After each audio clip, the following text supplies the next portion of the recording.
I'm Tracy Sabol. Tonight on EWTN News Nightly, the race is on. Vice President Harris and former President Trump both seek to gain momentum as the election takes shape. Crisis at the border. Analysis of a troubling watchdog report about unaccompanied migrant children. Fire in Iceland. New developments in the volcano that until a few months ago was dormant for 800 years. And resurrecting a major story. A closer look at the recent study shedding new light on the Shroud of Turin. These stories and more tonight. From EWTN, the Global Catholic Network, this is EWTN News Nightly. Thank you for being with us on the Feast of St. Rose of Lima. Our top story tonight, the road to the White House just took another big turn today. Robert F. Kennedy Jr. entered the race as a Democrat, but left the party last fall to run as an independent. And now he is suspending his campaign and throwing his support behind a Republican. It comes on the heels of the Democratic National Convention, where the first woman of color was nominated for president. Vice President Kamala Harris's historic night. I accept your nomination to be President of the United States of America. And the biggest speech of her political life. Our nation with this election has a precious, fleeting opportunity to move past the bitterness, cynicism, and divisive battles of the past. As the new day dawned, so did a new reality. The hard part of the campaign has just begun for the vice president. And as one candidate sets out to blaze a new trail, another decides to put his presidential ambitions on hold. Oh, I want everyone to know that I am not terminating my campaign. I am simply suspending it and not ending it. Three great causes drove me to enter this race in the first place, primarily. And these are the principal causes that persuaded me to leave the Democratic Party and run as an independent. And now to throw my support to President Trump. The causes were free speech, the war in Ukraine, and the war on our children. Not even an hour later, former President Trump quick to respond. We just had a very nice endorsement from RFK Jr., Bobby. Later today, the former president will have a rally in Arizona with his campaign saying that he will be joined by a special guest. And joining us now is Tom Bevan, a co-founder and president of Real Clear Politics. Tom, always great to be with you. So did this announcement by RFK Jr., did it come as a surprise? Well, I mean, it was leaked a couple of days ago, so we kind of had an inkling this was coming. But prior to that, yeah, I mean, I don't know that a lot of people thought that RFK was going to necessarily exit the race and or endorse anyone for president. And so, look, this race right now, Tracy, is so tight. I think this is a really consequential moment in this campaign because a lot of these battleground states are, within a point or less. And RFK has anywhere between 3 to 5%. And most of the analysis that we've done, and the Trump campaign just released an analysis of their own, suggesting that RFK voters will break disproportionately toward Donald Trump as opposed to Kamala Harris. And so in states where the final vote could be decided by 5,000, 10,000, 15,000 votes, this could be a very major event in this campaign. Yeah, absolutely. Pretty significant for sure. Tom, what did you think of his speech? And what do you think is coming next for him? Well, we'll see how much he actually campaigns for Donald Trump. If he's out on the stump, if he's really sort of doing media and really working to try and get his supporters to come over to Donald Trump. I thought his speech was, frankly, amazing. I mean, he absolutely blistered the Democratic Party. He blistered the media for their role in, sort of taking his campaign and really silencing him and doing all sorts of, dirty tricks and whatnot, censoring him. It was fairly amazing to see him lay that all out there. And so to the extent that he also talked about democracy and everybody says we're here to promote democracy and save democracy, but is democracy really a joke in this country? The way he thought if he had a fair election, he would have had a good shot at winning this election. We can argue whether that's true or not, but he didn't get a fair shot. And I think that's almost hard to even dispute at this point. Yeah, Tom, almost out of time, but before we let you go, you were at the DNC, and I want to get your thoughts on that. What was the big takeaway for you? Well, look, the Democrats did a good job of putting together a program that highlighted their candidates. Wasn't a lot of policy, but there was a lot of glitz. It was very much a continuation of the Vibe campaign. And I think, as you just reported, Tracy, look, things are going to get more difficult for the vice president now as we get into the nitty gritty of the campaign. There's going to be at least one debate. She is going to have to face, I think, some sort of media scrutiny. And she's going to have to lay out more policy positions because there weren't a lot of policies that were articulated over the last 4 days in Chicago. Tom, thanks so much for weighing in. Always appreciate it. Thank you. Well, the chairman of the Federal Reserve says, quote, the time has come to soon begin reducing interest rates. The Fed's benchmark interest rate remains at a 23-year high. The time has come for policy to adjust. The direction of travel is clear, and the timing and pace of rate cuts will depend on incoming data, the evolving outlook, and the balance of risks. In response to Powell's comments, stocks immediately climbed higher with the expectation of rate cuts. Powell did not indicate when the rate cuts would begin or how large they would be. For analysis, we turn now to Patrick Horan, Economics Research Fellow with the Mercatus Center at George Mason University. Patrick, good to be with you again. First, your reaction to the news of the potential rate cut. Thanks for having me on, Tracy. Well, I think most people were expecting interest rate cuts were going to be coming at some point soon, and the expectation was already there's going to be one cut in September at the Federal Reserve's upcoming meeting, at the FOMC meeting. That's the decision-making body of the Fed for monetary policy. So you can think of an interest rate cut as adding liquidity or adding money into the economy. So inflation has been cooling a lot. It's still a little bit above the Federal Reserve's 2% target. But the thinking is, well, inflation will keep trending down to 2%. Unemployment has ticked up a little bit. Job growth has slowed a bit. So the thinking now is, okay, now it's time to do at least one interest rate cut, likely more, depending on what data looks like over the next few months. Yeah, Patrick, how much of a help will this actually be for the economy, though? Again, it's hard to tell. I mean, you could think like, oh, it's just one 25 basis point decrease. That might not matter too much. I mean, on the margin, maybe that does matter for someone who's making decisions to buy a car or buy a home. Maybe it's not too many people. But as you mentioned in your, as you were explaining this issue, stocks went up a lot. So you also think people might be thinking, oh, stocks have gone up. I have more wealth. Maybe I can spend some more. So it could help achieve the Fed's goal of a soft landing. That is, inflation keeps falling, unemployment, and without unemployment ticking up some more. So it's hard to tell right now. And we're really just going to see how events play out over the next few months. Yeah, quickly, Fed Chair Jerome Powell says inflation largely is under control. What do you think about that? Do you agree? I think that's generally right. We've had a few, so the beginning of the year, January and February, we had some disappointing reports with inflation coming in a bit higher than expected. But more recently, the month-to-month inflation numbers have been looking pretty good about what forecasters expected, or maybe a little bit better in a few cases. I think it's reasonable to do at least one cut. And there's also reason to think that monetary policy works with a bit of a lag. So even if it's not quite at 2, there's a good argument it'll keep trending downward. At the same time, though, I don't think the Fed should get complacent and think that it's a slam dunk.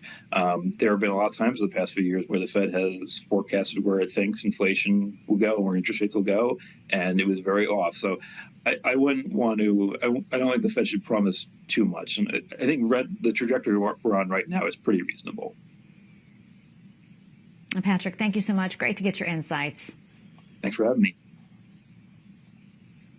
Well, on Capitol Hill, a Homeland Security Department internal watchdog has released a troubling report. It claims U.S. Immigration and Customs Enforcement has lost track of a massive number of unaccompanied migrant children who've crossed the southern border, raising fears of exploitation and even trafficking. Capitol Hill correspondent Eric Rosales joins us now with that story. Eric. Good evening, Tracy. Yes, according to the report sent to Congress this week, more than 250,000 unaccompanied children have crossed the border in the last 5 years. It also said the Immigration, Customs and Enforcement Agency must, quote, take immediate action to ensure their safety. Experts tell me Border Protection isn't even using its legal authority to detain them. They are advised by the politicals in the administration to not place illegal aliens, many of them, into court proceedings. And as this Inspector General report explains, that is a key opportunity for government officials to encounter these children and verify if they are okay. Laura Reese adds that children are often handed over to unvetted illegal migrants, predators, and even gang members. Republican Senator Josh Hawley says this is unacceptable. He sent a letter to DHS Secretary Alejandro Mayorkas demanding action. Quote, your agency's failure to issue court notices to these children limits the ability to monitor their location and status. In the Inspector General's words, without such ability, there is thus no assurance that children are safe. The report adds that thousands of children never appear for their immigration hearings after being released from government custody. Democrats blame Republicans for the problem. The Republicans turned down bipartisan border legislation that they had already agreed to. They ought to change their minds and support our bill. If not, President Biden has moved forward. So what's the answer? Reese says a 2008 law needs to be repealed that guarantees immigration benefits to unaccompanied children, enticing them to travel to the border. Immigration is in DHS, it's in State Department, it's in Justice Department, it's in Health and Human Services, it's in the Labor Department. And it just creates chaos. And for advocates who want more illegal immigration and want open borders, you wouldn't design a better system. Senator Bill Cassidy, the lead Republican on the Labor Committee, has called for a hearing to investigate the allegations of sexual abuse of unaccompanied migrant children by a government contractor. The Justice Department filed a lawsuit against Southwest Key, alleging that its employees have engaged in a pattern of abuse and harassment of children in its shelters since at least 2015. Tracy? All right. Thank you so much, Eric, for that report. Well, changes to election law were halted in Indonesia after thousands of protesters attempted to storm parliament.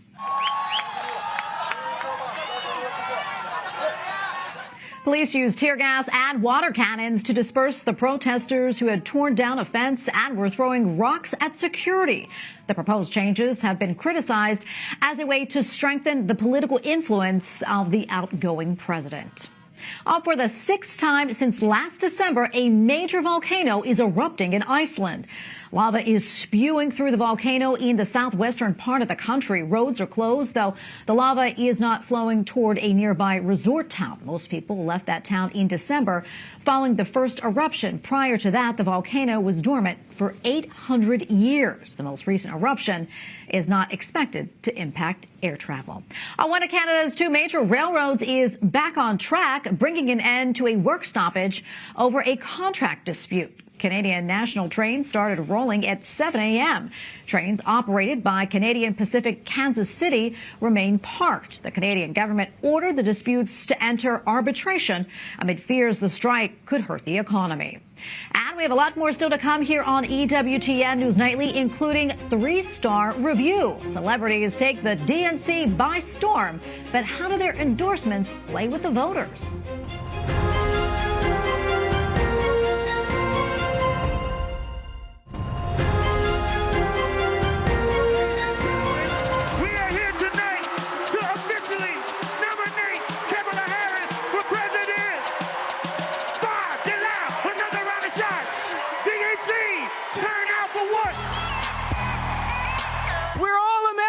And together, let's all choose Kamala Harris.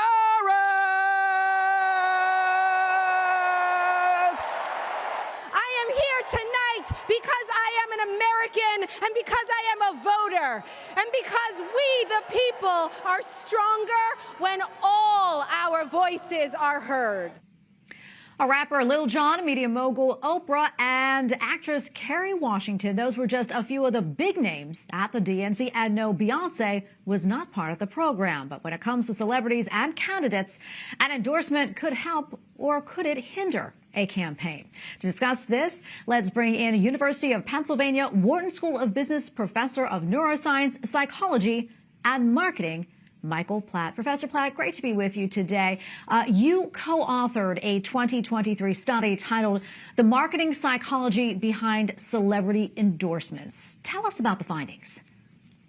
Sure. So we were really interested in the question of why does celebrity seem to sell? I mean, why in the world should we care about people that we'll never meet? And so we did a study where we basically brought people to the lab. We had them look at ads that had either celebrities or non-celebrities in them with different kinds of products, and then asked them what they would choose. And then we also measured their eye movements and their pupil size. And what was really cool, perhaps not surprisingly, is that having a celebrity there, just having a celebrity there, made people more likely to choose the product. Okay, but why? And what we found is that what the presence of a celebrity seemed to do was to reduce uncertainty and to boost your confidence in the product itself. And that was what moved people to be much more likely to choose it. Are there certain demographics that match up with that, or age ranges? Oh, absolutely not. I mean, basically, this study was aimed at uncovering the subconscious processes that really seem to affect all the choices that we make.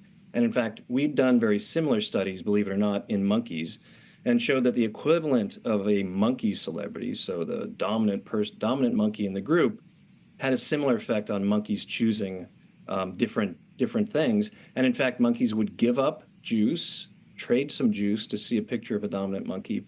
And we could actually advertise common household goods to monkeys just by pairing them with monkey celebrities.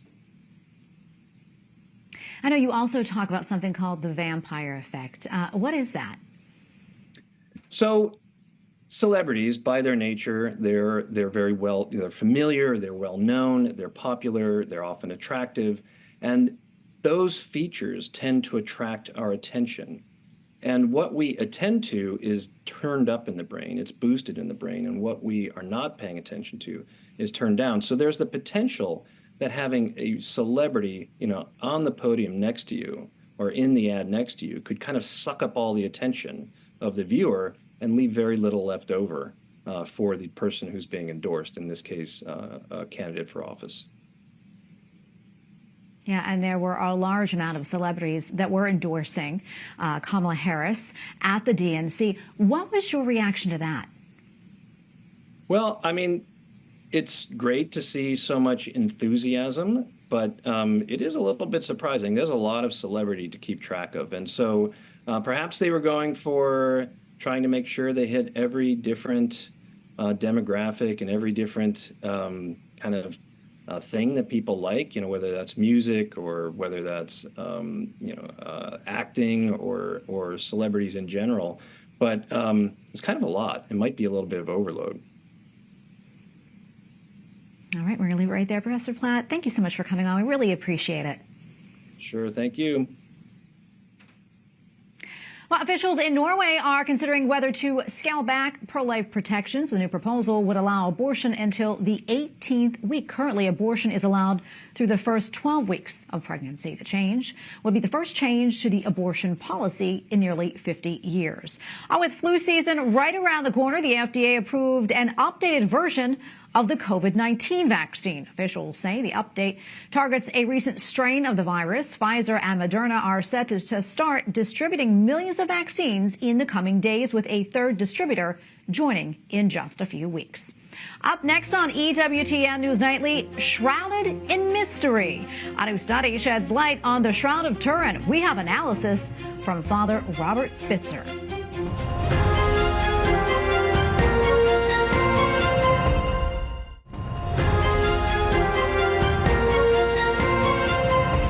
to a story that has been making the rounds on social media this week about an apparent new discovery regarding the Shroud of Turin. Reports say there is new evidence the shroud is 2,000 years old, which coincides with our Lord's life and crucifixion. These reports originally surfaced in 2022, but what appears to be new are studies concluded earlier this summer.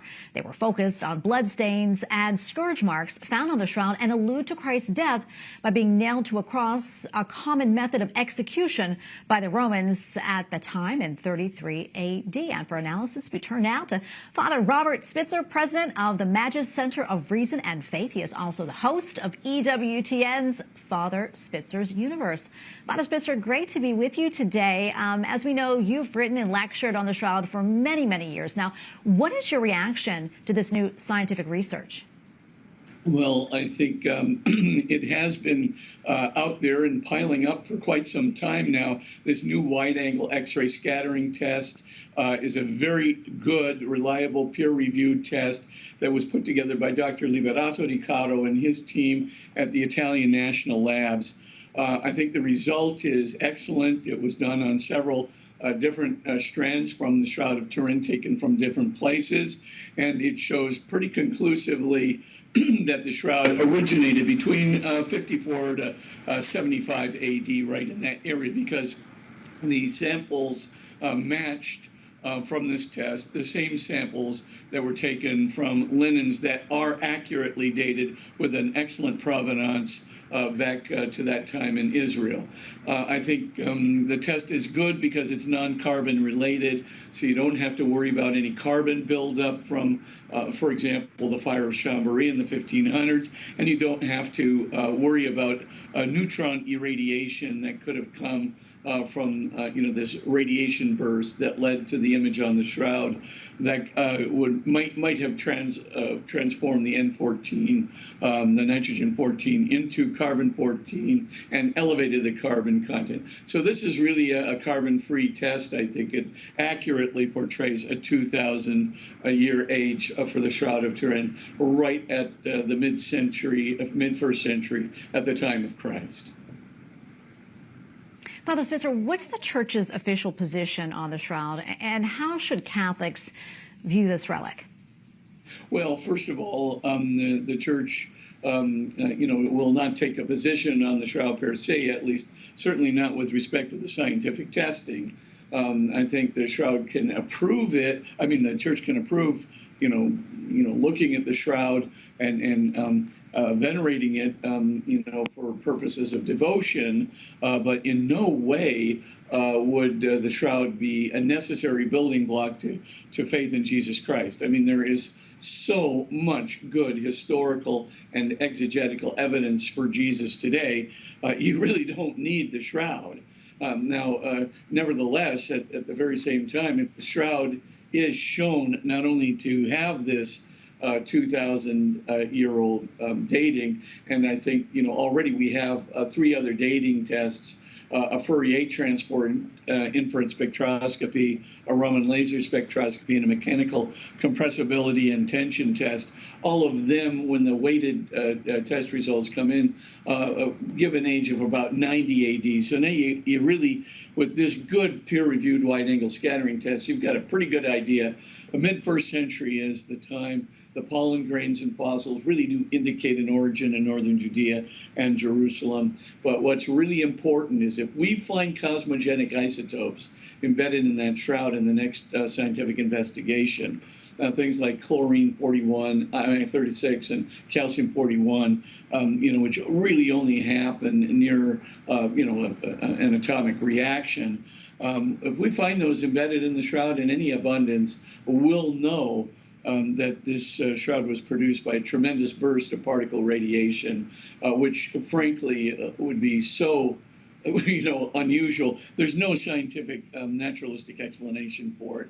It would really have to be a kind of a supernatural event, in which the entire body, 7 octillion perfectly stable atomic nuclei, actually were transformed into particles that etched the image of the shroud, the image of the man onto the shroud, and this would the odds of this happening simultaneously at one point in time are about the same as a monkey typing the first two acts of Macbeth perfectly by random tapping of the keys in a single try.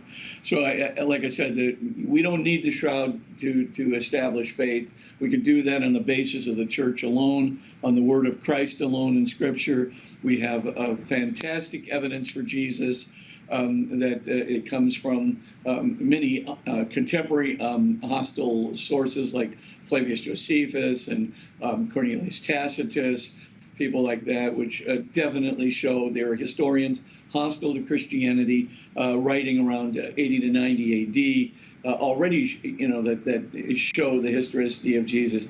We have all kinds of evidence of Jesus' crucifixion from a variety of other sources.